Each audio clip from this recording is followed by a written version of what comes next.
Hello friends, once again welcome back to own YouTube channel learning need and very good morning to all of you. जैसा कि आपको पता है, सुबह की 10 बजे वाली क्लास निर्धारित है आपकी लैंग्वेज क्लास के रूप में। हिंदी, संस्कृत, इंग्लिश हम देखते हैं यहाँ पे।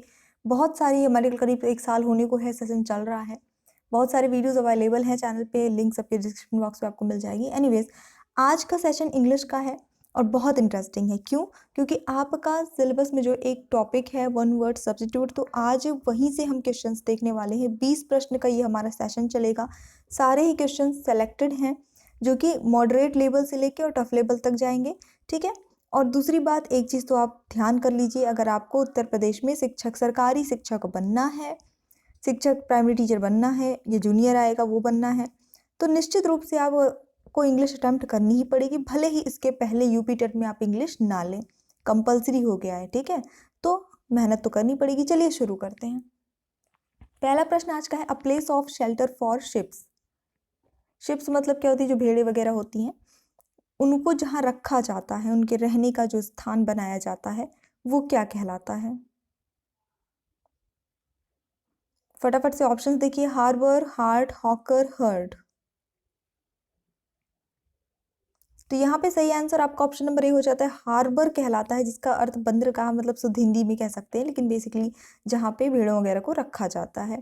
बात करते हैं, एक बहुत अच्छा वर्ड यहाँ पे मुझे मिलता है, हर्ड मतलब तो झुंड होता है। एक बहुत अच्छा वर्ड मुझे मिलता है यहाँ पे, हॉकर। हॉकर मतलब जो फेरी वाले होते हैं ना, फेरी लगा लगा के सामान बेचते हैं, उन्हें हॉकर कहा जाता है। हार्ट का मतलब होता है हिरण। कैसा हिरण? मतलब हिरणी नहीं, हिरण, मेल, ठीक है, मेल डियर। तो चलिए फिर देख लेते हैं next question. A large area of sea that is partially surrounded by land. समुद्र का एक बड़ा हिस्सा जो आंशिक रूप से लैंड से, यानी कि जमीन से, भूमि से घिरा हुआ हो। ग्रूम, गल्फ, हैम, होस्ट। अब मैं थोड़ा सा आपको हिंट कर दूं, हिंदी में जिसे आप खाड़ी बोलते हैं, खाड़ी, ठीक है, उसी को वो आपको बताना है कि इंग्लिश में क्या बोलेंगे। देखिए, आपकी वर्ड पावर भी स्ट्रांग होगी, वर्ड मीनिंग जितनी अच्छी होगी इंग्लिश में आप उतना ही ज़्यादा बेस्ट कर पाएंगे। गल्फ इसका करेक्ट आंसर हो जाता है, option number B, gulf. Groom का अर्थ क्या होता है? ग्रूम का मतलब होता है अश्वपालक, ठीक है। अब वैसे तो दूल्हा वाला ग्रूम की बात यहाँ नहीं है, अश्वपालक होता है इसका अर्थ, यानी जो घोड़े वगैरह की देखभाल करते हैं अस्तबल में, उन्हें कहा जाता है ग्रूम। एक अच्छा वर्ड हमें यहाँ पे मिला हुआ था। सो बढ़ते हैं हमारे नेक्स्ट क्वेश्चन की ओर। ओके, एक वर्ड यहाँ पे और है, पहले मैं इसका मीनिंग आपको बता दूँ, इसको याद कर लीजिए, क्योंकि होस्ट तो पता है सबको, मेजबान होता है। हैम एक अच्छा वर्ड मिल जाता है, पतवार होता है, पतवार जिससे नाव वगैरह चलाई जाती है, उसे हैम कहते हैं इंग्लिश में। एक नया वर्ड आपको और मिला, a dog used for hunting, यानी शिकार के लिए जो कुत्ते प्रयोग किए जाते हैं, या फिर जिसको हम शिकारी कुत्ता कह सकते हैं, उसे इंग्लिश में एक वर्ड में क्या कहेंगे? होम्योपैथ, ज्यूरोर, ज्यूरी, इनमें से कोई नहीं।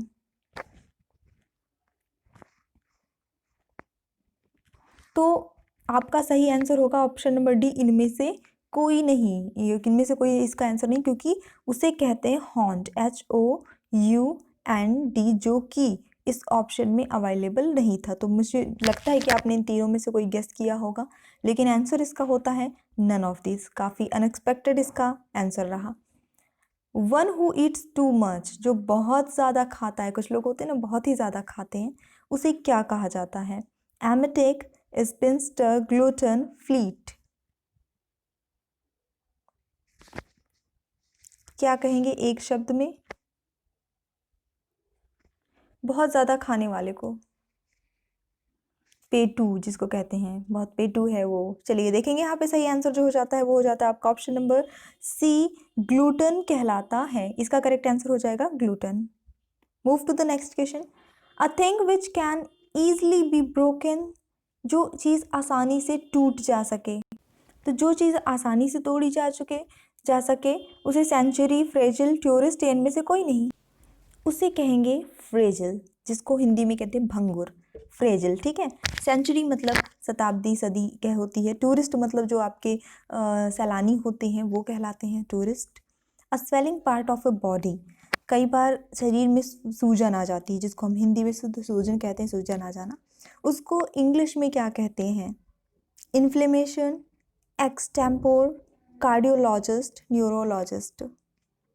Swelling part of a body, शरीर में सूजन जो आ जाती है वो, तो उसे कहा जाता है इन्फ्लेमेशन, यानी सूजन आ गया ना, यानी इन्फ्लेमेशन हो जाना, इंग्लिश में ये कहते हैं। ऑप्शन नंबर ए यहाँ पे बिल्कुल करेक्ट हो जाता है इस क्वेश्चन के लिए। अगला प्रश्न, अ रिमाइंडर ऑफ समथिंग, किसी चीज़ का रिमाइंडर, किसी चीज़ को याद दिलाने की जो प्रोसेस होती है वो क्या कहलाएगा? मोमेंटो, ऑप्टिमिस्ट, पैसिमिज्म, या फिर ए एंड बी दोनों कहला सकता है। किसी चीज़ का रिमाइंडर जो आपको किसी चीज़ की याद दिलाए वो क्या कहलाएगा? तो चलिए देख लेते हैं, यहाँ पे जो सही आंसर होगा वो हो जाता है मोमेंटो, यानी किसी चीज़ के जो याद में हो। ठीक है, अब जैसे मान लीजिए ताजमहल देखिए तो आप शाहजहाँ मुमताज की जो स्टोरी है वो याद आ जाती है। कोई भी चीज़ जो किसी भी चीज़ की याद दिलाए उसको एक वर्ड में आप मोमेंटो कह सकते हैं। वो कोई पिक्चर हो सकती है, वो कोई इमारत हो सकती है, वो कोई चीज़ हो सकती है। ठीक है, दैट डिपेंड्स। अगला प्रश्न जो है, an idle talk, optician, hostess, okay, germicide, gossip, यानी कि कोई जेन्युइन टॉक नहीं हो, बातचीत मतलब ऐसे ही जो नॉर्मल बेकार की बात जिसे हम कह सकते हैं, फालतू की बात जिसे हम कहते हैं, वो क्या कहलाता है? ये सबको बन जाएगा, वेरी गुड। ठीक है, सही उत्तर आपका ऑप्शन नंबर डी, गॉसिप कहलाती है। मतलब फालतू की बात करना जिसका कोई यूज नहीं है, जिसका कोई सेंस नहीं रहता, बस ऐसे ही टाइम पास के लिए लोग बात करते रहते हैं कुछ भी, वो गॉसिप कहलाती है। अ चाइल्ड ऑफ डेविल, अच्छा प्रश्न है, क्या कहलाएगा? डेविल का अर्थ क्या होता है? डेविल का अर्थ होता है शैतान, तो शैतान का बच्चा एक वर्ड में इंग्लिश में क्या कहलाएगा? इम्प, बॉटनी, कपबोर्ड, इनमें से कोई नहीं। काफी आसान है, तो ओके, इम्प कहलाता है। ऑप्शन नंबर ए सही हो जाता है, IMP, इम्प कहलाता है। इसका अर्थ होता है शैतान का बच्चा, छोटा सा भूत जिसे आप कह सकते हैं। ठीक है, a written outline of a play, opera और मूवी, किसी भी कोई भी नाटक है, कोई भी पिक्चर है, ओपेरा है, कुछ भी है। ठीक है, इसका जो एक लिखित रूप में एक आउटलाइन, रूपरेखा जो तैयार की जाती है ओवरऑल, वो क्या कहलाएगा?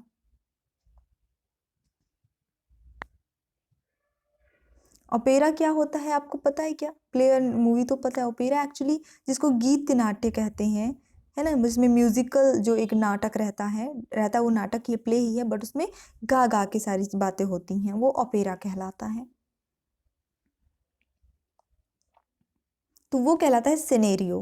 ठीक है, इस प्ले का सिनेरियो क्या है, यानी कि इसका रिटन आउट लाइन जो है वो कहलाता है सिनेरियो, चाहे वो प्ले हो, चाहे ओपेरा हो, मूवी हो, ऐसी कोई भी चीज़ हो। ठीक है, इसके बाद एक वहाँ पे आपको वर्ड बहुत अच्छा मिल रहा है जिसका अर्थ आई थिंक याद कर लेना है, ये वर्ड यूज़ होते हैं कई काफ़ी जगह पे, एक्सटेम्पोर। इसका अर्थ होता है बिना तैयारी के या अचिंतित, यानी बिना किसी चिंता के, ऐसे ही बिना कोई विचार के अचानक से जैसे कोई काम किया जाए। One who does not believe in the existence of God, वो जो भगवान पर विश्वास नहीं रखते, या फिर जिसे हम हिंदी में शुद्ध नास्तिक कहते हैं, वो क्या कहलाते हैं इंग्लिश में?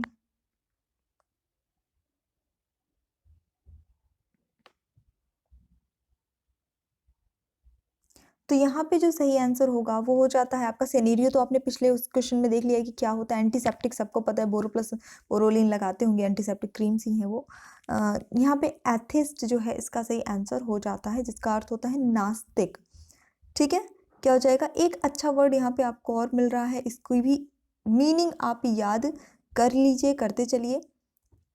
ऑर्थोपेडिस्ट मिल रहा है यहाँ पे आपको एक वर्ड, जिसका अर्थ हो जाता है जो हड्डी रोग से के विशेषज्ञ होते हैं, हड्डी के जो डॉक्टर होते हैं, उन्हें कहा जाता है। Move to the next question, a person who has come into a foreign country to live there permanently, यानी एक व्यक्ति जो किसी कहीं विदेश में जाता है, वहाँ हमेशा के लिए रहने के लिए, बसने के लिए जिसको कह सकते हैं, चाहता है, उसे क्या कहेंगे एक वर्ड में? सेनेरियो, एक्सटेम्पोर, ऑर्थोपेडिस्ट, या इमाइग्रेंट। अब यहाँ पे मेरे ख्याल से बाकी सारे वर्ड का अर्थ तो आप ऑलरेडी जान चुके हैं। सिनेरियो का अर्थ है नाटकीय रूपरेखा, ठीक है। एक्सटेम्पोर का अर्थ मैं आपको बता चुकी हूँ, अचिंतित। ऑर्थोपेडिस्ट हमने पिछले क्वेश्चन में देखा है, हड्डी रोग विशेषज्ञ। तो बचता है आपका ऑप्शन नंबर डी, इमाइग्रेंट कहलाएगा ऐसा व्यक्ति जो कहीं विदेश में हमेशा के लिए बस जाने के लिए चला जाता है। ठीक है, अब एक वर्ड यानी अप्रवासी जिसे कहते हैं, एक वर्ड आपको और मिलता है, कभी कभी इम की जगह ई लगा होता है, ई माइग्रेंट। माइग्रेंट पूरा वही रहेगा, आई एम की जगह ई लगा रहेगा। तो इसका अर्थ वो होता है कि जो इंसान अपना खुद का देश छोड़कर कहीं और सेटल हो जाता है। तो अर्थ कुल मिला के दोनों का सेम ही होता है। बैकग्राउंड नॉइस के लिए थोड़ा सा सॉरी है आज। A substance like ether, chloroform, यानी कि ऐसा सब्सटेंस, जैसे क्लोरोफॉर्म के बारे में सबसे जानते हैं, ईथर के बारे में जानते हैं, जो बेहोश करता है, जो बेहोश करने की का एक दवा कह सकते हैं हम इसे, संवेदनहारी कह सकते हैं, वो क्या कहलाता है? Anaesthetic, analyst, alien, antiseptic. बेहोश करने वाली दवा को क्या कहेंगे एक वर्ड में इंग्लिश में? तो सही उत्तर होता है एनेस्थेटिक, ये इसका सही आंसर हो जाता है। One who can not read and right, जो लिख या पढ़ नहीं सकता, पढ़ लिख नहीं सकता, क्या कहलाएगा? तो सही आंसर होगा वो इलिटरेट कहलाता है, यानी अनपढ़, जिसे हम शुद्ध हिंदी में कहते हैं। स्टडी ऑफ प्लांट्स, पेड़ पौधों का जो पढ़ाई करते हैं, उसे क्या कहेंगे? Botany, zoology, calendar, antiseptic. Repeated है थोड़े ऑप्शंस, एक दो तो आपको थोड़ी हेल्प मिल जाएगी, गेस करना आसान हो जाता है। तो वनस्पति शास्त्र जो होता है वो कहलाता है बॉटनी इंग्लिश में। ऑप्शन नंबर यहाँ पे सही हो जाता है। जूलॉजी जो है वो जंतु विज्ञान है, जो जीवों के बारे में पढ़ते हैं, जानवरों के बारे में, पशु पक्षी के बारे में। अ person who is a great lover of his country, एक ऐसा व्यक्ति जो अपने, यानी कि कुल मिला के जिसको हम कहते हैं देशभक्त कहते हैं, राष्ट्र प्रेमी कहते हैं जिसे, वो उसे इंग्लिश में क्या कहते हैं? इम्पोर्टर, पैट्रियट, एंटीना या मैसन? तो यहाँ पे सही आंसर होगा पैट्रियट कहते हैं, जिसे हम देशभक्त कह सकते हैं शुद्ध शुद्ध हिंदी में। मैसन एक वर्ड जो यहाँ पे मिलता है आपको, उसका अर्थ होता है राजगीर या मकान वगैरह बनाने वाला जो कारीगर होता है वो। A medicine which induce vomiting, अच्छा प्रश्न है यहाँ पे, फटाफट से देख लीजिए, सारे ऑप्शंस आई थिंक गेस करने लायक हैं। देखिए, कभी कभी होता है कि वॉमिटिंग करना ज़रूरी रहता है, तो एक मेडिसिन यूज़ उसके लिए की जाती है, जिसको अगर आप खा लें तो आपको वॉमिटिंग हो जाएगी। ठीक है, तो ऐसी दवाई जो वॉमिटिंग करने के लिए, यानी कि उल्टी करने के लिए प्रेरित करती है, वो कहलाती है आपकी ऑप्शन नंबर बी, एमेटिक कहलाती है। एमेटिक कहलाएगी, उल्टी क्या करने की दवा, जिसको आप शुद्ध शुद्ध हिंदी में कह सकते हैं। मैसन का अर्थ और आपको मैंने ऑलरेडी बता रखा है। एम्ब्रियो का अर्थ होता है भ्रूण। क्या होता है? भ्रूण। इसके अलावा आपको यहाँ पे एक और नया वर्ड मिल जाता है, प्लीज़ उसके पहले लाइक कर दीजिएगा एक बार, छोटी सी रिक्वेस्ट है। ऑमनीपोटेंट का अर्थ होता है सर्वशक्तिमान, एक अच्छा वर्ड आपको मिल जाता है। A word that is the same in sound as another but different in meaning, बहुत अच्छा प्रश्न है, क्योंकि इंग्लिश में ये कॉन्सेप्ट भी चलता है, आपका ग्रामर में भी आप ये चीज़ पढ़ते हैं। एक ऐसा वर्ड जो सुनने में तो सेम होता है, साउंड सेम करता है, लेकिन उसका अर्थ जो है वो अलग अलग होता है।